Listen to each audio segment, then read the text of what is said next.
Hey there, BookTube. Noah, everyone who reads the Must Converses the channel. Sundays with Borges, right? Jorge Luis Borges, Collected Fictions. We're now in Brodie's Report, and to kick it off, for the first story of Brodie's Report, The Interloper, I got Una here. Hey, Una. You know, Noah, I want to know why when you invited me here, the center focal point of YouTube to talk about Borges, like the #1 channel for Borges, and you told me we're going to read The Intruder. What are you trying to tell me? That I'm intruding upon your space over here? No, it's The Interloper. You're never intruding on me, brother. You're maybe interloping. I'm interloping you. We'll see what Borges's advice is to what should be done about that, right? So give me the details, because you are the master of Borges here on YouTube, and you invited me to do Brodie's Report, which is a little bit different from his other writings. Tell me a little bit more about it. Well, with Brodie's Report, let me tell you, I just opened it up to talk with anybody that wanted to talk about it, because it is a more accessible kind of set of stories from Borges that I've come in contact with, and I appreciate the the title you've given me in as far as Borges, but I think it might just be because I've talked about Borges so much over the last year. Borges is an amazing writer, a mind-blowing writer, very cerebral, as you already know by covering Garden of Forking Paths and Library of Babel, like you have over on the Codex Cantina. It's awesome. But with this collection, Brodie's Report, he says in the foreword that he wants to write straightforward storytelling with no frills, no experimentation, like he's very known for, and want to do from fictions and the Aleph. So he's saying in the forward here that he wants to strip down his storytelling style in this, and I think that The Interloper is an exemplar of what he wanted to do at that point. So it was perfect for the Codex Cantina treatment, right? This has been an absolute trip. And dare I say, I don't know how to rank his stories, right? Because normally the ones that we've done on our channel, the ones that you've mentioned, Talon Ukbar, there's just enough narrative energy to get you to this thought experiment. And then he's like, all right, reader, go, right? And this story was it's within my devices to then interpret and figure out what to do. Right. Now this story, and I don't know how the rest of this collection is. I'm going to be reading along with you and your other guests on this journey, but you enter a small outskirts town, Argentina. You get to know this family, these two brothers, and this woman that they're fighting over. It's much different Borges than what we're used to. For sure. So I think the way that we're talking about the family style, that it's a family drama in a way, speaks to the storytelling style that Borges is going for with that.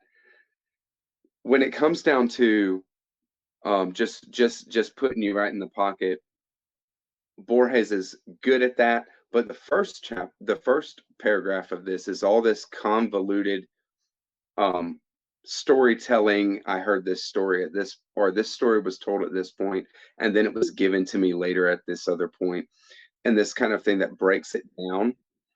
And then you get this family drama narrative.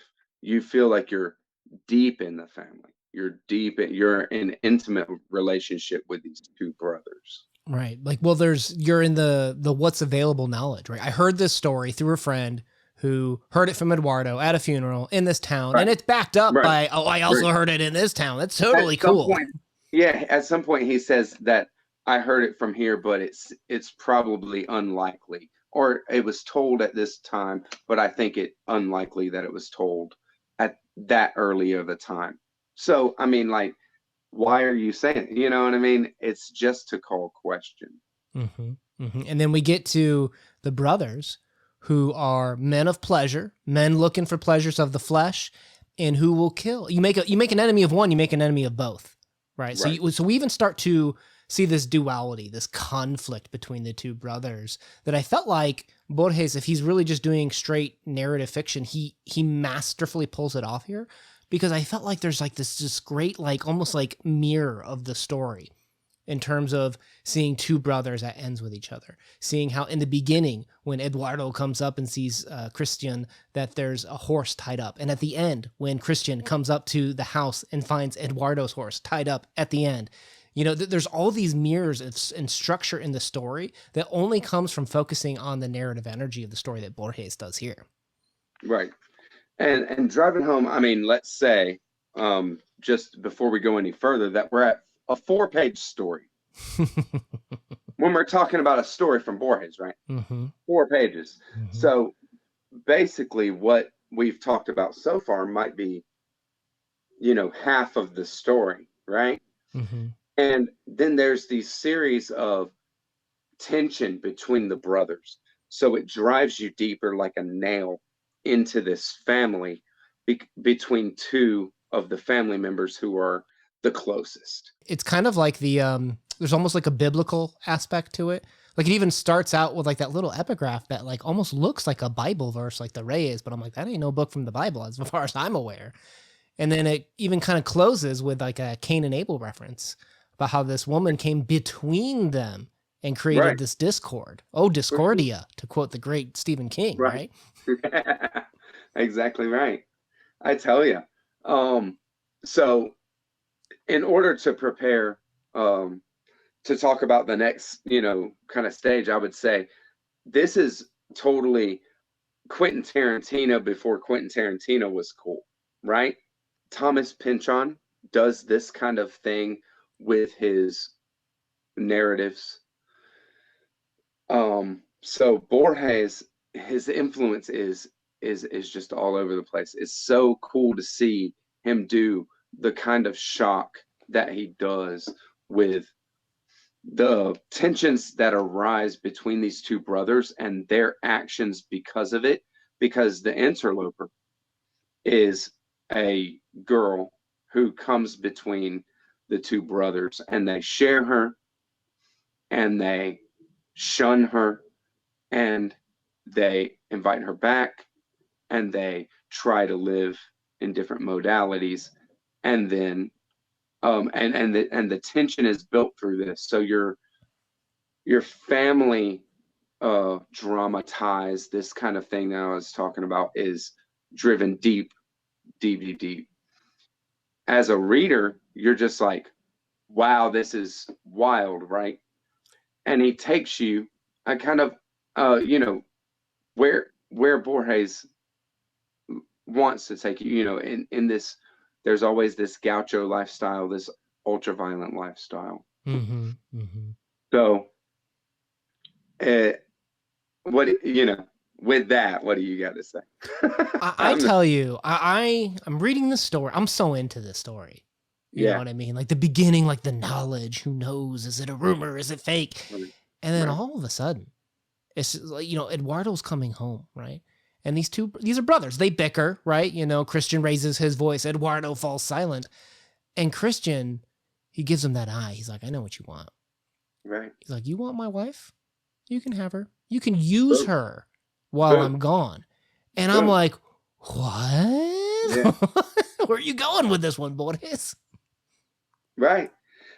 So they go really deep in this kind of trying to both respect each other and also love, you know, have a relationship with somebody. And they both obviously love her, you know. And it's just a wild ride for another page and a half, right? It's wild how Borges does what he does. And then they ultimately can't live with this. They can't figure it out. And she's murdered. Well, what was your favorite line from Juliana? I don't have one on hand. What's your favorite line? I don't think she said anything the entire I don't story. know. No. I think she was literally Right. she was like this object in the story. Of course. And then She's the interloper. She's nothing to the bond and the relationship that's going on here. well, the bond is between the brothers, right? Right. You make an enemy Right. of one, you make an enemy of two. Right. So, and then the narrative energy behind her is they describe her as having beast-like submissiveness. And when he married her, he showered her with trinkets and earned a servant. And I was like, okay, this is not the Adam and Eve story, right? No. This is everything but, the ideal form of love. This is a different version of utility for Christian and Juliana. Right. And when the two brothers have this stake drawn between them, it kind of like, it ends with that Cain and Abel reference at the end. It opens up with this Bible and ends with like that quote. Here, I'll pull it up. It says, Cain lurked about, but the love between the Nilsons was great. Who could say what hardships and dangers they had shared? And they chose to take their exasperation out on others. A stranger, the dogs, Juliana, who introduced the seed of discord. So to me, it's kind of like that periodic clause, right? They didn't, for some reason, Jorge Luis Borges. It's kind of weird when you say Jorge Borges. when you introduce this woman that isn't met on the same level of seeing humanity and seeing how it like drives this stake between them, I thought I'm like, how do I even begin to talk about this? How do I begin to understand this relationship where they can't decide whether it's better to use her and sell her at a whorehouse, to use her when they need her, or to have her in the lives and have this fight between them? She is this strange object that they're both being pulled to, but repulsed from at the same time. It's like trying to stick two same-sided magnets together. You're right. It pushes them away, like you're saying, just like she's the opposite pole in the middle, between them. And Borges does it very effectively in a perfect kind of way to bring you to the climax that he wants. And it still kind of gives you a framing where you want to read the story just as much. But I'll tell you, even in the other stories in Brodie's report, that kind of thing comes back a bit more, where Borges frames it at the end harder. What he's trying to do is really give you a good, straightforward story. And it's wild that when you get into Borges's mind like that with a straightforward storytelling, it is something that goes to a level where you get more and more primal, like what you're saying. I was thinking about this. I'm like, what does this story say about the relationship between these brothers and this woman? Right. Because when they're with her, there's somewhat of a connection. They bicker over the prices of the skins that they're selling and such. Sure. But then when they're apart, so like when they sell her to the whorehouse and she's gone, or even before they meet her, they're gambling, they're drinking, they're being the boys, right? Like they're being the bachelors living like this, if we're taking it from a biblical standpoint with how there's a couple biblical references, they're living this sinful life. So what do we think is being said here about them living this sinful life without her? But then when she is in the life and they don't see her as Eve, they don't see her as a human, there's still this discord. Like there's no functional relationship in this story. Of course not. I mean, with these two people, humanity is lost with these two brothers. And that's what I say with like the kind of thing that Quentin Tarantino does in The Mind of Violent People, is like humanity is lost, and it happened, and it happens, and every time it happens, we're shocked, right? Mm-hmm. Because when people, when one person is hurt, everybody is harmed by that. Nobody wants to see somebody, hurt. And it's so wild how the story is almost told by being a third person omniscient, right? Kind of thing. Borges just gives you a story how he gives it to you, kind of a pre-postmodern kind of style. And when he's doing this kind of thing, you're getting the perspective from an outside perspective of the two brothers that you're so enmeshed in, but it's almost from the point of the object, which is the female. And with that, you see how much you're not making an effect on the final decision. The final decision is between these two brothers, between how they're feeling about each other, how the situation is affecting the relationship between them two. It's not really you. You're the you're the common bond between. And in that you don't have anything to say. Like you said, this character, a central character, you might argue, doesn't have anything to say. Well, it's interesting too, because when you talk about like the having no say, having no point of view, it's like you hear like rumblings of the town judging them, like, oh, I hear your brother, and Eduardo gets upset or whatever. But even between Eduardo and Christian, like Eduardo almost has no voice either. Like they even said, like he falls silent, and it's like Christian makes up the mind to bring her in.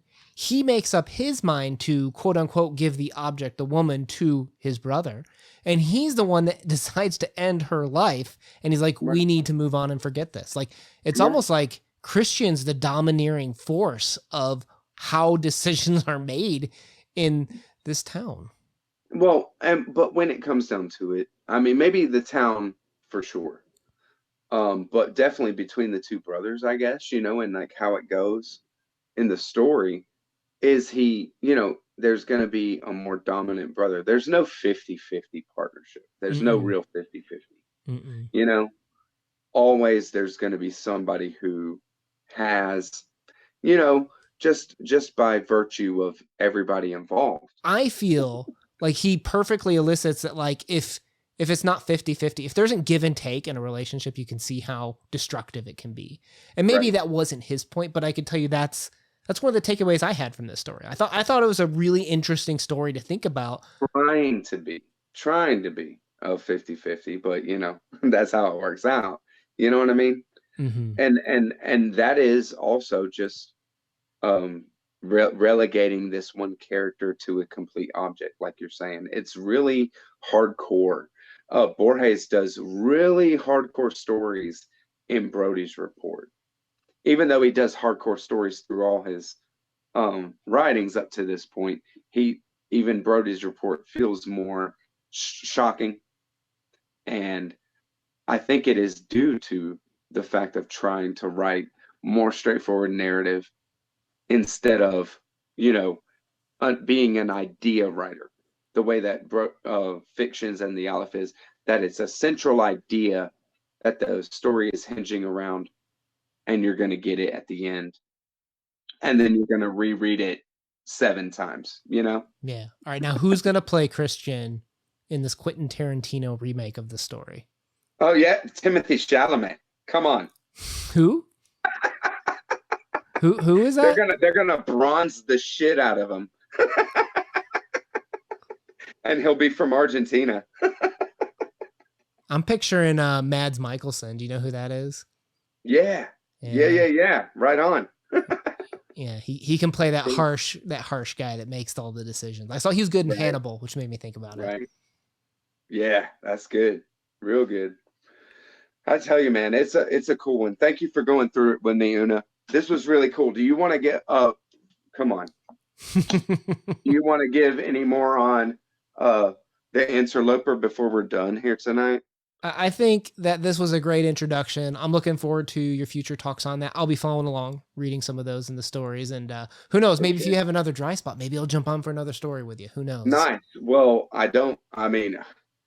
the thing is, I'm not trying to do every story from a collection. Man, Borges is amazing. Do not watch my playlist, a video before you've read the story. It's only like 4 or 5 pages typically from Borges, right?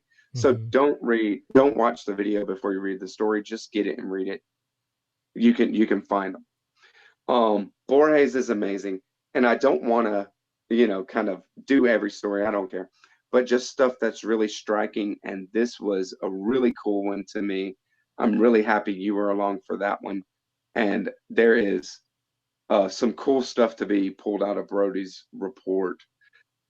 I don't know if I'm going to do the titular story yet. How about you read that one? Okay. And you Game let on. me know if you want to jump in for talking about that. If you are, then we'll do a crazy damn video. Thank you so much, Una. Challenge accepted. Thank you for having me on the #1 source for Borges on YouTube. Sundays with Borges. Thank you, BookTube. Catch you on the next one. Peace. Bye-bye.